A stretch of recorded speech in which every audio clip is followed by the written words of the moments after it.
Welcome back, and we're still in our project for operators. This is our Kotlin project called For Operators. We see our package called Operators. Right now we're going to look at Bitwise operators, and in Kotlin, Bitwise operators work the same as they do for Java, C, or C++. They work right at the binary level or the bit level. The two most popular ones, or best known, I guess you could say, are shift left, which is SHL, shift right, which is SHR, and this shifts the position on the binary number line. So if we have a 1, that's actually in binary 2 to the 0th power.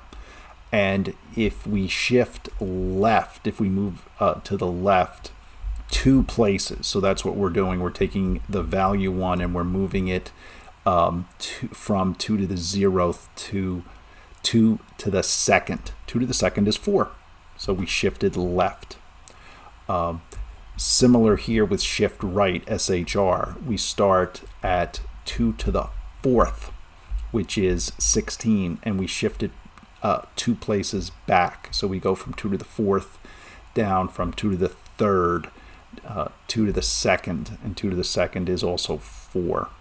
The AND here returns a 0 if the operators are not identical, and it returns a 1 if they are. Take a look at the other operators. They are exactly similar to C and C++. Again, these are bitwise that operate right at the binary number line.